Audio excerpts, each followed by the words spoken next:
Hello കൂട്ടുകാരെ, Dora Bujji cute ഫാമിലിയിലേക്ക് എല്ലാവർക്കും സ്വാഗതം. അപ്പോൾ നമ്മൾ പറഞ്ഞിട്ടുണ്ടായിരുന്നു നമ്മുടെ വീട് പണിയുടെ അപ്ഡേഷൻ വീഡിയോസ് നമ്മൾ പുറകെ ഇടുമെന്നുള്ളത്. നമുക്ക് 2 ദിവസമായിട്ട് വീട് പണിയൊന്നും നടക്കുന്നില്ലായിരുന്നു. ഗബ്രൂട്ടിന് വയ്യായിരുന്നു, ഡോറയ്ക്ക് വയ്യായിരുന്നു, പ്രിൻസിനും വയ്യായിരുന്നു. അപ്പോൾ ഇന്ന് നമ്മൾ പ്രിൻസിനെയും കൊണ്ട് ഇന്ന് ആൻറ്റിബയോട്ടിക് എടുക്കണമായിരുന്നു. 3 ദിവസത്തെ ആൻറ്റിബയോട്ടിക് ഇന്നോട്ട് സ്റ്റാർട്ട് ചെയ്തു. പ്രിൻസിനൊട്ടും കുറവില്ല, കൗണ്ട് ഇത്തിരി കൂടുതല. അപ്പോൾ അതുകൊണ്ട് നമ്മൾ പണിയൊക്കെ നിർത്തി വെച്ചേക്കായിരുന്നു. അങ്ങനെ ഞങ്ങൾ പ്രിൻസുമായിട്ടൊക്കെ ഹോസ്പിറ്റലിൽ പോയതിന് ശേഷം വന്നിട്ട് ഞങ്ങൾ വേണ്ടേ ഇന്ന് വെൽഡ് ചെയ്തു. കുറച്ച് വെൽഡ് ചെയ്യാൻ പറ്റുള്ളൂ. എനിക്ക് നല്ല കണ്ണിന് പ്രശ്നം കിട്ടി. കണ്ട, കണ്ണ് നന്നായി ചുവന്നു. വെൽഡ് ചെയ്യുന്നവർക്ക് അറിയാമല്ലോ അതിൻ്റെ ബുദ്ധിമുട്ട്. ഞാനിങ്ങനെ ഈ വെൽഡിങ് പണിക്കൊന്നും പോയി ശീലമില്ല. നമ്മളിത് ജസ്റ്റ് ഒന്ന് പ്രാക്ടീസ് ചെയ്ത് നോക്കിയതാണ്. സത്യത്തിൽ അത്യാവശ്യം കുഴപ്പമില്ലാതെ എല്ലാം വന്നിട്ടുണ്ട്. കണ്ടില്ലേ, ഇതെല്ലാം ഞാൻ തനിയെ ചെയ്തതാണ്. പിന്നെ കൂര അടിക്കാൻ വേണ്ടി തുടങ്ങിയപ്പോൾ ഇവിടെ ഒരു ചെറിയ ചാറ്റിൽ വന്നു. അങ്ങനെ പിന്നെ നമ്മളാണെങ്കിൽ കൂര അടിക്കണ്ടെന്ന് വിചാരിച്ച് വിട്ടു. അപ്പോൾ ഇങ്ങനെ പണി പുരോഗമിച്ച് വന്നുകൊണ്ടിരിക്കുകയാണ്. ഓരോ ദിവസത്തിലെ അപ്ഡേഷൻ നമ്മൾ ഇട്ടുകൊണ്ടിരിക്കുന്നതായിരിക്കും. എല്ലാവരും നമ്മുടെ വീഡിയോ കണ്ട് സപ്പോർട്ട് ചെയ്യുക. അപ്പോൾ എന്താ പറയുക, നമ്മളിത് ചെയ്ത് ശീലമില്ലാത്തതുകൊണ്ടായിരിക്കാം അതിൻ്റേതായിട്ടുള്ള കുറച്ച് ബുദ്ധിമുട്ടും കാര്യങ്ങളൊക്കെ ഉണ്ട്. പിന്നെ ഞാനിത് ഫസ്റ്റ് ടൈമാണ് കേട്ടോ ചെയ്യുന്നത്. വെൽഡിങ് ചെയ്യുന്നത് ആദ്യമായിട്ടാണ്. നമ്മളിത് ജസ്റ്റ് നേരത്തെ വെൽഡിങ് മെഷീൻ എടുത്തൊന്ന് പറ്റുമോ എന്നുള്ളത് പ്രാക്ടീസ് ചെയ്ത് നോക്കിയായിരുന്നു.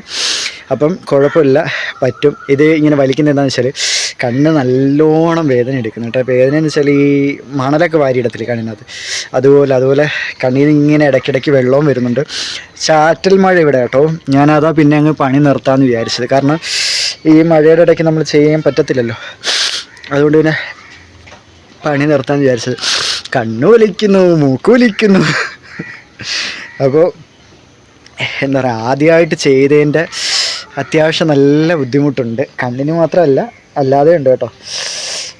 പിന്നെ എന്താ പറയുന്നത്, മാക്സിമം പറ്റുന്ന രീതിയിൽ നല്ല രീതിയിൽ ചെയ്യാൻ വേണ്ടി ഞാൻ ശ്രമിക്കുന്നുണ്ട്. എന്നെക്കൊണ്ട് കഴിയുന്ന രീതിയിൽ മാക്സിമം ശ്രമിക്കുന്നുണ്ട്. പിന്നെ നമ്മുടെ വീടല്ലേ, അപ്പോൾ പിന്നെ എന്തെങ്കിലും കുറ്റങ്ങളും കുറവുകളുണ്ടെങ്കിൽ നമ്മളങ്ങ് സഹിച്ചാൽ മതി. എന്നാലും ഇടിഞ്ഞു വീഴാത്ത രീതിയിൽ, പൊളിഞ്ഞെല്ലാം കൂടെ നിലത്തോട്ട് വീഴാത്ത രീതിയിൽ എന്തായാലും ചെയ്യാൻ ശ്രമിക്കുന്നുണ്ട്. പിന്നെ ഡോറ അടുക്കളയിലാട്ടോ. ഇന്ന് ഡോറ ഒരു സ്പെഷ്യലായിട്ട് എന്തോ ചക്കപ്പഴത്തിൻ്റെ എന്തോ ചെയ്തുകൊണ്ടിരിക്കുകയാണ്. അതിൻ്റെ വീഡിയോ ഒക്കെ അവിടെ എടുത്തുകൊണ്ടിരിക്കുന്നുണ്ട്. അപ്പോൾ ഞാൻ വിചാരിച്ച് ഇത് ചെയ്യാം. ഞാൻ ഇന്ന് രാത്രിയും കൂടെ ഒന്ന് ചെയ്യാൻ വിചാരിച്ചു. ഈ ചാറ്റിലിങ്ങനെ നിൽക്കുന്ന കാരണം പറ്റുന്നില്ല. അതുമല്ല, എനിക്ക് കറക്റ്റായിട്ടൊന്നും കാണാൻ പറ്റുന്നില്ല. എല്ലാവരും മങ്ങലടിച്ചാൽ കാണുന്നത്. എന്തോ പുക ഇവിടെ എല്ലാം പരന്നതുപോലെ എനിക്ക് തോന്നുന്നു. അത് കാരണം ഒന്നും ചെയ്യാൻ പറ്റുന്നില്ല. പിന്നെ നമ്മുടെ ഗബ്രൂട്ടനാണെങ്കിൽ ഇപ്പം അത്യാവശ്യം കുഴപ്പമില്ലാത്ത രീതിയിൽ ശ്വാസം മുട്ടലൊക്കെ ഒന്നും മാറിയിട്ടുണ്ട്. എന്നാലും ചുമയും കഫക്കെട്ടൊന്നും കുറഞ്ഞിട്ടില്ല.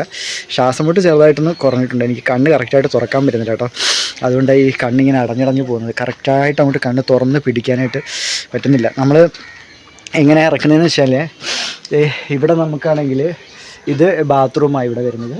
ഇത് നമ്മുടെ ചെറിയൊരു കിച്ചണാണ്, ഓപ്പൺ കിച്ചണാണ് കേട്ടോ. ഇങ്ങനെ അടച്ച് മൂടിയുള്ളതെന്നല്ല, ഓപ്പൺ കിച്ചൺ. അവിടെ നേരെ ഇങ്ങോട്ട് വന്നു കഴിഞ്ഞാൽ കിച്ചണിൽ നിന്ന് നേരെ വരുന്നത് നമ്മുടെ ഈ ചെറിയൊരു ഹാളിലോട്ട്. അടവൊന്നുമില്ല കേട്ടോ, എല്ലാം ഇങ്ങനെ ഓപ്പണായിട്ട് തന്നെയാണ്. ഇതാണ് നമ്മുടെ ഹാൾ, ഇവിടെയാണ് വരുന്നത്. ഇത് നമ്മുടെ റോക്കി ഇട്ടേക്കുന്ന കൂടാട്ടോ, റോക്കി ഉണ്ട് അതിനകത്ത്. അപ്പം ഇതാണ് നമ്മുടെ ഹാള്, നമ്മുടെ എൻട്രൻസ് അവിടെ നിന്നാണ് വരുന്നത്. പിന്നെ ഇതിവിടെ പൊളിക്കും. നമ്മൾ പൊളിച്ചതിന് ശേഷം നമ്മുടെ റൂമിൻ്റെ വാതിൽ ഇവിടെ വരുന്നത്. ഇത് കട്ട് ചെയ്തിട്ട് ഇവിടെ വരുന്നത്. ഇത് നമ്മുടെ മഴവെള്ളമൊന്നും ഭിത്തിയിലോട്ട് വീഴാതിരിക്കാൻ വേണ്ടി ഷീറ്റ് ഇങ്ങനെ കെട്ടിയിരുന്നതാണ്. അപ്പോൾ ഇന്നിവിടെ വെൽഡ് ചെയ്ത സമയത്ത് ഇത് അഴിച്ചിട്ട് നമ്മളാണെങ്കിൽ ഇങ്ങനെ ഇട്ടതാണ്. ഇനി പോകുന്നതിന് മുമ്പേ നമ്മൾ ഷീറ്റ് എന്തായാലും കെട്ടും. അപ്പോൾ എന്തായാലും ഇവിടെ മൂലയ്ക്ക് പൊട്ടിയിരിക്കുക. അപ്പം വിചാരിച്ച് ഇവിടുന്ന് കട്ട് ചെയ്തിട്ട് ഇവിടെ വാതിലാക്കാമെന്ന് വിചാരിച്ചു. എന്നിട്ട് മൊത്തത്തിൽ കമ്പി കയറ്റുക, ഭിത്തിയിൽ കമ്പി കയറ്റി ബലപ്പിക്കുക ചെയ്യുന്നുണ്ട്. ഭിത്തിയിൽ ഇവിടെയൊക്കെ ഉള്ളു പൊട്ടൽ, ഇവിടെ ആ സൈഡിലൊക്കെ പൊട്ടലുണ്ട്. അപ്പോൾ എവിടെയെല്ലാം പൊട്ടലുണ്ടോ അവിടെ എല്ലാം നമ്മൾ കമ്പി കയറ്റി ബലപ്പിക്കാൻ വേണ്ടിയിട്ടാണ് മൊത്തത്തിൽ.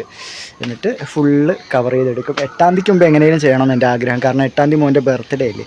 അപ്പോൾ അതിന് മുമ്പേ നമുക്ക് എങ്ങനെയെങ്കിലും ഈ പണിയെല്ലാം തീർക്കണമെന്നാണ്. ഒറ്റയ്ക്ക് ആയതുകൊണ്ടായിരിക്കാം ഇത്രയും ലേറ്റ് ആവുന്നത്. ഒരാളും കൂടെ ഉണ്ടായിരുന്നുണ്ടെങ്കിൽ എനിക്ക് തോന്നുന്നു പെട്ടെന്ന് എല്ലാ കാര്യങ്ങളും നല്ല രീതിയിൽ ചെയ്തു പോകാൻ പറ്റിയേനെ. പക്ഷേ എല്ലാം ഒറ്റയ്ക്കല്ലേ ചെയ്യുന്നത്. ഇതെല്ലാം കുഴിച്ചിടാൻ തന്നെ നല്ല പാടുപെട്ടു. കാരണം കോൺക്രീറ്റ് തറയായിരുന്നു, നമ്മുടെ പഴയ ഫൗണ്ടേഷൻ്റെ തറയായിരുന്നു. ഫുള്ള് കുഴിച്ച് ഇടാൻ തന്നെ അത്യാവശ്യം നല്ല രീതിയിൽ പണി പെട്ടു. കാരണം പിന്നെ അതിനിടയ്ക്ക് ഹോസ്പിറ്റലിൽ പോകണമായിരുന്നു.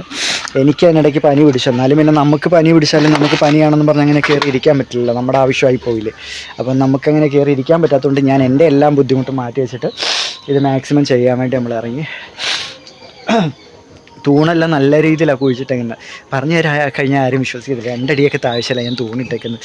എന്നെ പലരും കളിയാക്കി ഇത്ര ആഴത്തിലൊക്കെ തൂണ് കുഴിച്ചിടണമായിരുന്നു. പക്ഷേ എനിക്കെന്തോ അത് ഭയങ്കര ഇതായിട്ട് ഈ ഇട്ടേക്കുന്ന തൂണൊക്കെ 3 അടി ആഴത്തിലാണ് ഈ ഇട്ടേക്കുന്ന തൂണൊക്കെ ഇട്ടേക്കുന്നത്. കാരണം അത് തറയില്ലാത്ത ഫൗണ്ടേഷൻ ഇല്ലാത്ത ഇതൊക്കെ ആണെങ്കിൽ 2 അടി ആഴത്തിലും ഇട്ടേക്കുന്നത്. അപ്പോൾ നമ്മളെ കൊണ്ട് പറ്റുന്ന രീതിയിൽ നമ്മളെല്ലാം സെറ്റ് ചെയ്തുകൊണ്ടിരിക്കുക. എല്ലാവരും പ്രാർത്ഥിക്കണം. പിന്നെ സഹായിക്കാനൊന്നും ആരും ഇല്ലാത്തതുകൊണ്ട് നമ്മൾ തന്നെ എല്ലാം ഓടിയടന്നെല്ലാം ചെയ്യുന്നു. ഇവിടെ ചെയ്യേണ്ടത് ചെയ്യണം, പുറത്ത് പോയി ചെയ്യേണ്ടത് പുറത്ത് പോയി ചെയ്യണം. അപ്പോൾ എല്ലാം ഇങ്ങനെ ഓടിയടന്ന് ചെയ്യുന്നു. പിന്നെ ഇന്ന് നമ്മുടെ ഡോറയുടെ അച്ഛൻ വന്നിട്ടുണ്ട്. അച്ഛനാണെങ്കിൽ അകത്താട്ടോ. ഡോറയുടെ അച്ഛൻ വന്നിട്ട് എനിക്കിവിടെ എല്ലാം വൃത്തിയാക്കി തന്നിട്ടുണ്ടോ. ഇവിടെ എല്ലാം നമ്മുടെ പൊത്താനൊക്കെ അടുക്കി വെച്ചിരുന്നത്. പിന്നെ നമ്മുടെ പാത്രങ്ങളൊക്കെ കുറേ കിടപ്പുണ്ടായിരുന്നു, പറഞ്ഞില്ലേ പൊട്ടിയ പാത്രങ്ങളൊക്കെ ഉണ്ടായിരുന്നു. അച്ഛനെല്ലാം വന്നതാണ്ട് അവിടെ എനിക്ക് അടുക്കി വെച്ച് തന്നിട്ടുണ്ട്. നാളെ തൊട്ട് അച്ഛനെ എൻ്റെ കൂടെ കൂടാമെന്ന് ഏറ്റിട്ടുണ്ട്. അപ്പോൾ ഇത്രയാണ് നമ്മുടെ വീഡിയോയുടെ അപ്ഡേഷൻ. നാളെ ആണെങ്കിൽ വെൽഡിങ്ങിൻ്റെ പണിയെല്ലാം നാളത്തോടെ തീർക്കണം. കാരണം വെൽഡിങ് മെഷീൻ എടുത്ത് വെച്ചിട്ട് കുറേ ദിവസമായി. നമുക്കാണെങ്കിൽ ഈ വയ്യാതിരുന്നത് കൊണ്ട് ഒന്നും ചെയ്യാൻ പറ്റാത്തതുകൊണ്ട് വെൽഡിങ് മെഷീൻ ചെന്ന് വാടക കൊടുക്കണ്ടേ. വെൽഡിങ് മെഷീനും കട്ടറും എല്ലാം എടുത്ത് വെച്ചിട്ട് കുറേ ദിവസമായി. വെൽഡ് ചെയ്തത് സത്യം പറഞ്ഞാൽ ഇന്ന് വെൽഡ് മെഷീൻ എടുത്ത് വെച്ചിട്ട് 4-5 ദിവസമായെങ്കിൽ വെൽഡ് ചെയ്തത് കറക്റ്റായിട്ട് ഇന്നാണ്. അപ്പോൾ ഇത്രയും ദിവസത്തെ വാടക നമ്മൾ കൊടുക്കണം. പിന്നെ നമ്മുടെ സത്യം പറഞ്ഞാൽ ബഡ്ജറ്റ് കുറവാണ്. അതുകൊണ്ട് നമ്മൾ ജോലിക്ക് ഒരാളെ നിർത്താതെ തനിയെ ചെയ്യുന്നത്.